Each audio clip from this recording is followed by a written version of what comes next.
The second part of section 7.1, we're going to be looking at some proofs of the Pythagorean theorem and some more problems with Pythagorean theorem. Starting out, this is something we're going to do in class. We're actually going to do a little puzzle to prove Pythagorean theorem. Let's look at an example where you can use Pythagorean theorem and find the area of a right triangle.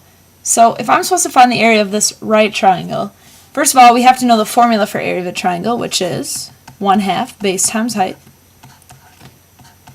Now remember how the base and the height are related when you're trying to find area. The height has to be measured from a vertex to the opposite side or to that base at a right angle. So in the case of a right triangle, if I consider 9 my base, this is my height. Actually, the two legs are your base and your height, which is kind of cool. So in a right triangle, the legs can be the base and the height when you're trying to find the area.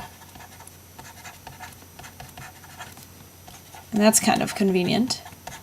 Although in this case, I have the base, but I don't have the height. I have one leg, but I don't have the other. So first, I'm going to have to use Pythagorean theorem. And of course, one leg squared, the unknown, plus the other leg squared equals hypotenuse squared. But hopefully you're getting familiar with doing hypotenuse squared. And I'm going to subtract the leg squared I know to get the unknown leg squared. So hypotenuse was 13 squared minus the leg I know, which is 9 squared. And that equals the other leg squared. Now let's do 13 squared minus 9 squared, which would be, 169 minus 81. I'm getting 88 for the leg squared. And now I have to take square root, of course, to undo square root. Not a perfect square here, so I'm going to get a decimal. Square root of 88, I'm getting approximately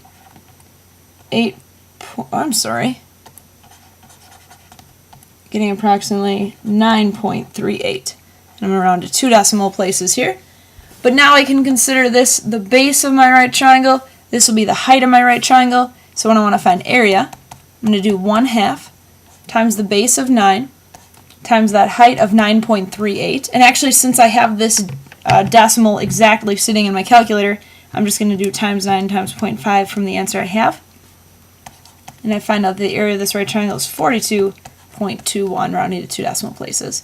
And since it's area, it is units squared. I wasn't given units, so I'll just write the word out. And there we go. So when you find the area of a right triangle, realize the base and height can be considered the two legs. If there's an unknown, you can probably use Pythagorean theorem to find the unknown. Now the puzzle proof is going to be done in class, and we're going to do another proof of Pythagorean theorem using area here. So I'm going to use this given right triangle, and notice I have the legs labeled A and B, hypotenuse is labeled as C, and I'm going to repeat it 4 times and make a square. I'm going to copy and paste this. And the first one I will rotate so that the right angle is top left. So I'm actually making a square out of the right angles from these triangles, and I'm going to match those up as close as I can. This right angle I'm going to put in the top right corner. Okay, and finally,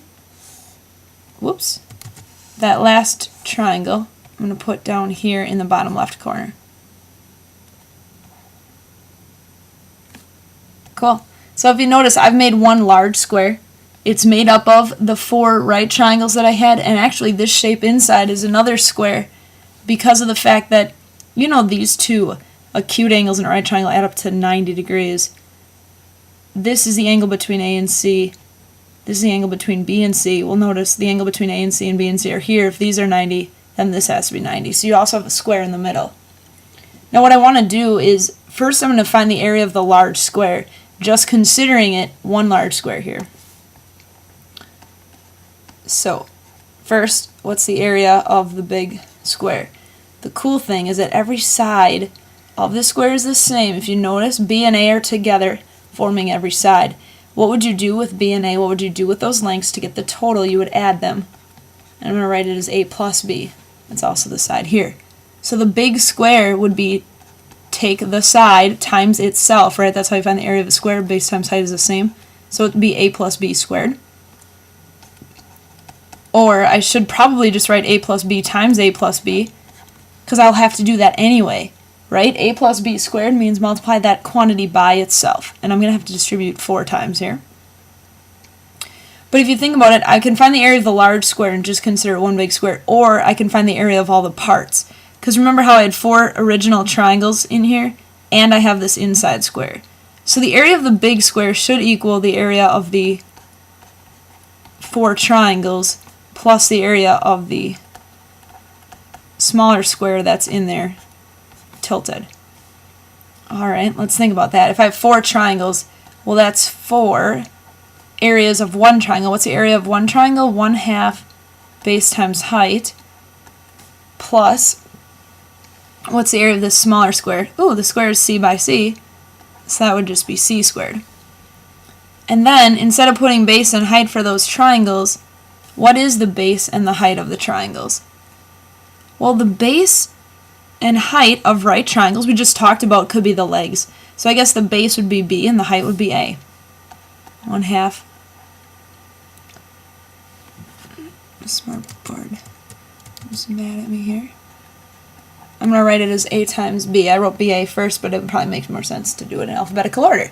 But the base and height of the triangles can be considered a and b, so I have 4 triangles that are each 1/2 a times b, base times height, plus that c squared. So either I'm doing the big square, which would be a plus b, that side squared, or I can break it into its parts and say it's 4 triangles plus that square.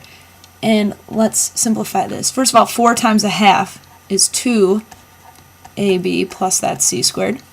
And now I'm going to distribute here. So a times a is a squared, a times b is ab, b times a, well, I can write it in the other order, a times b, and b times b is b squared, and that equals 2ab plus c squared, still on that side. Hey, I can combine like terms. When I distributed, I had ab plus ab, that's a total of 2ab, plus that b squared equals c squared, and, oh, silly me, equals 2ab plus c squared on the right-hand side. And now do you notice something that's on both sides that I can subtract away and it would be gone? I can subtract 2ab, and it's gone from both sides. And look at this magical thing that I'm left with. A squared plus b squared equals c squared. So from those original triangles, a squared plus b squared equals c squared, or one leg squared plus the other leg squared equals hypotenuse squared. So an amazing proof of the Pythagorean theorem here, and looking at finding areas in right triangles as well.